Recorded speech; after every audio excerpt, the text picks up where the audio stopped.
Capítulo 15. O netinho chega muito nervoso para o seu avô, cacique da tribo, e chorando diz que está furioso com o seu amigo que lhe fez isto e mais isto. E agora, para se vingar, fará aquilo e mais aquilo. Pacientemente, o avô ouve o desabafo do menino, e quando este acaba de falar, o avô vai logo dizendo: Sabe, meu netinho, quando o vovô tinha a sua idade, também ficava muito zangado e brigava muito. Até que um dia, meu pai me contou a história dos 2 lobos que existem dentro de nós. 2 lobos? Espantou-se a criança, com os olhos atentos à história que viria pela frente. Sim, 2 lobos, continuou o avô. Um lobo é bom, já o outro é muito mau. Quando ficamos tristes ou nervosos, o lobo bom começa a nos dizer para termos calma, perdoar, não nos vingarmos, procurar amar aquela pessoa. Já o lobo mau vem e nos diz para não deixar barato, que a vingança é o melhor caminho e servirá de lição para todas as outras pessoas. E assim, esses 2 lobos ficam brigando em nosso interior. E no final, vovô, quem vence essa briga? Com um olhar profundamente amoroso, o sábio avô responde: aquele que eu alimentar melhor dentro de mim. No dia 12 de abril do ano de 2002, eu e minha esposa fomos ao show de Richard Clayderman no Credicar Hall, em São Paulo. Tínhamos convites de cortesia para uma mesa reservada na área VIP, próximo ao palco. Ao chegarmos à nossa mesa, 3 pessoas já se encontravam sentadas, um homem e 2 mulheres. Após um breve cumprimento, que resumiu-se a um boa noite, dito para dentro por ambas as partes, sentamo-nos no aguardo do início do show. Pontualmente às 22 horas, as cortinas subiram, e logo Richard Clayderman estava sentado ao piano, fazendo-nos flutuar em seus acordes. Com muita beleza, o show alternava-se em clássicos, músicas de cinema, italianas, Beatles, etc. Justamente nas músicas mais expressivas, Richard levantava-se e pedia para que o público o acompanhasse com palmas. E aqui chegamos ao ponto que desejo realmente dividir com os leitores. Esse homem, que encontrava-se sentado na mesma mesa que eu, além de bater palmas, batia também um dos pés no chão.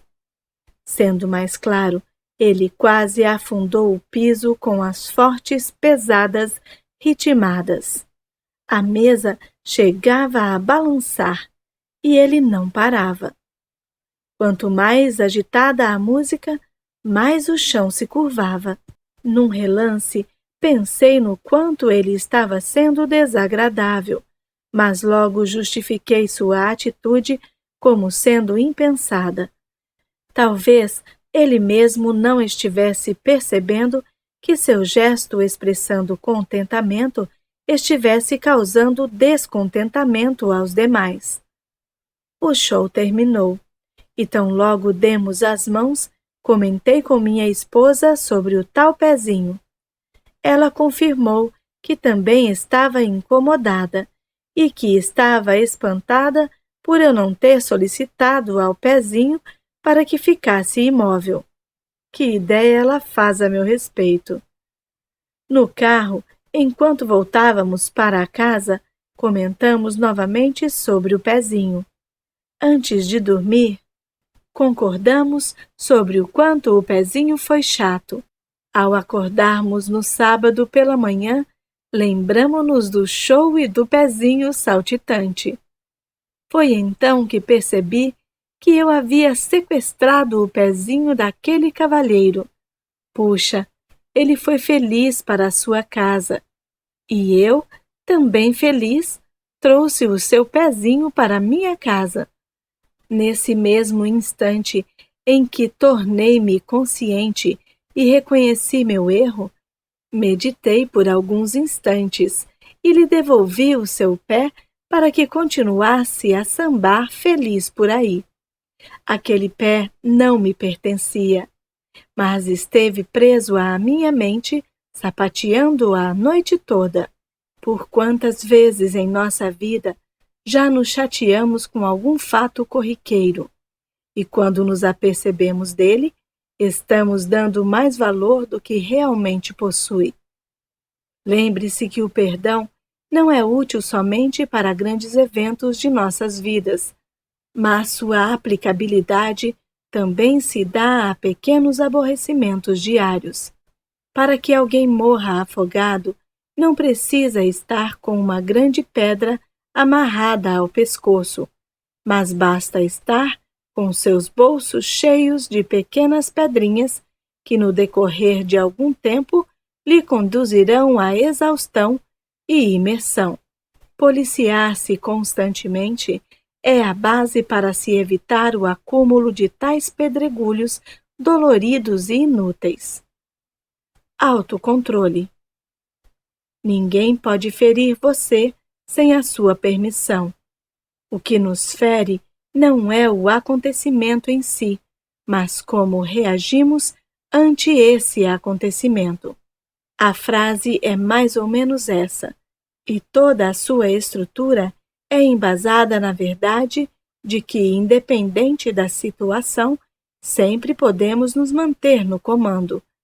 Para compreendê-la, é preciso meditar suas linhas e entrelinhas, e quanto mais nos aventuramos a isso, mais concluímos que a chave de tudo encontra-se no autocontrole. Em nosso viver diário, o autocontrole se faz tão necessário quanto a válvula do botijão de gás. Mas o que vem a ser o autocontrole? Engolir sapo? Não gritar? Será isso o autocontrole? Pessoas que nada dizem no momento crítico porque engolem a ira. Nada mais estão fazendo do que abafar suas emoções que afloraram com intensidade naquele momento. Ou seja, não estão sendo sinceras consigo mesmas. Nos momentos de fúria, é salutar refrear. Eu não disse reprimir.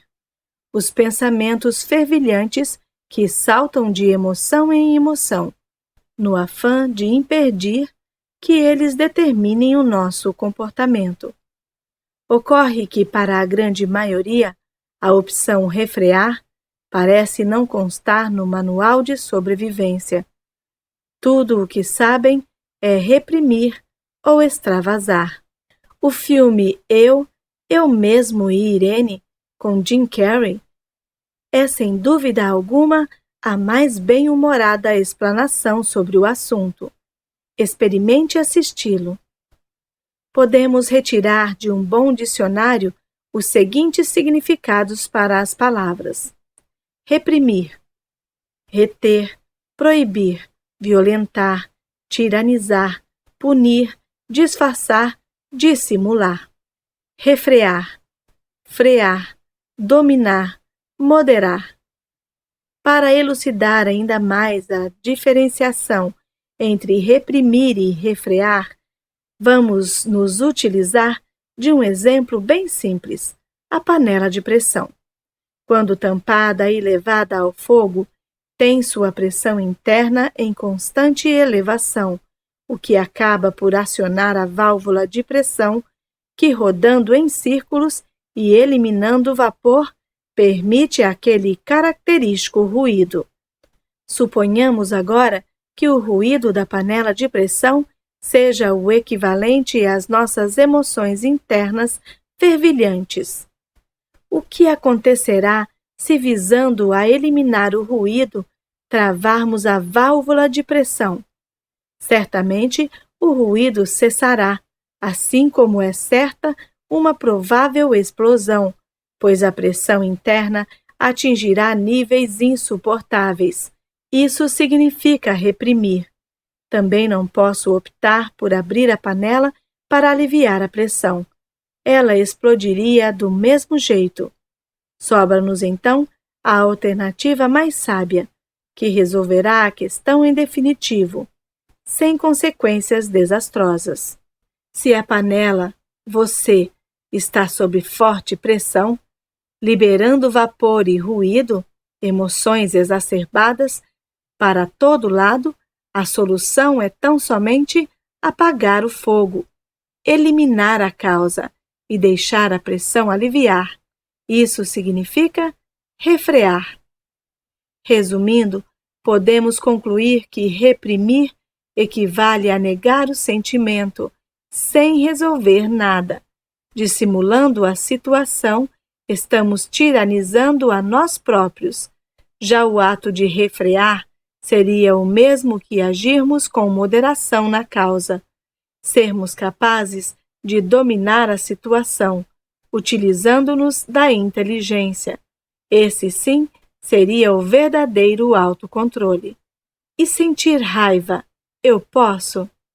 Ninguém que seja autêntico pode deixar de expressar sentimentos de raiva e frustração de vez em quando.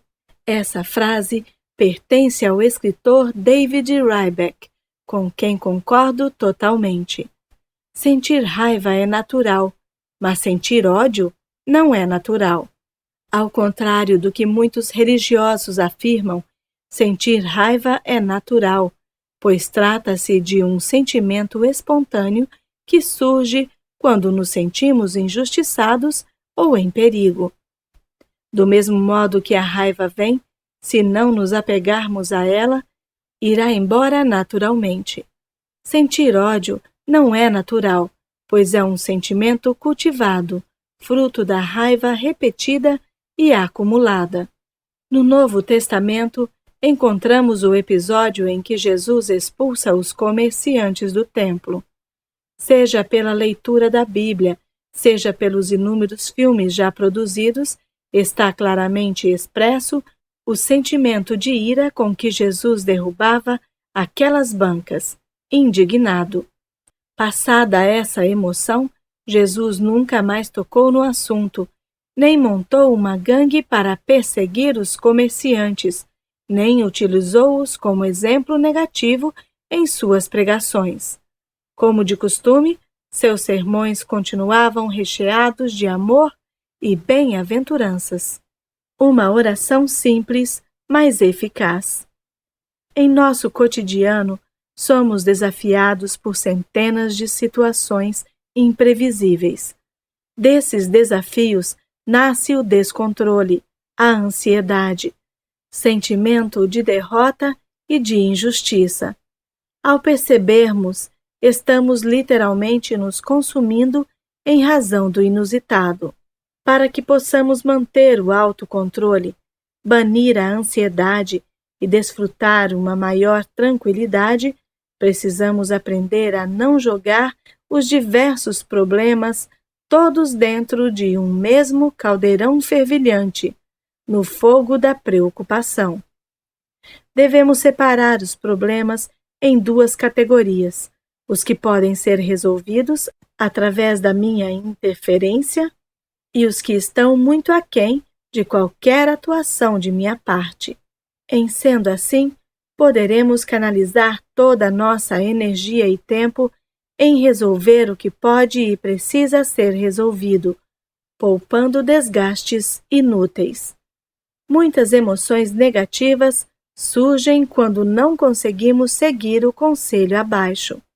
Senhor, conceda-me a serenidade para aceitar as coisas que eu não posso mudar, a coragem para mudar as coisas que estão ao meu alcance e a sabedoria para distinguir a diferença.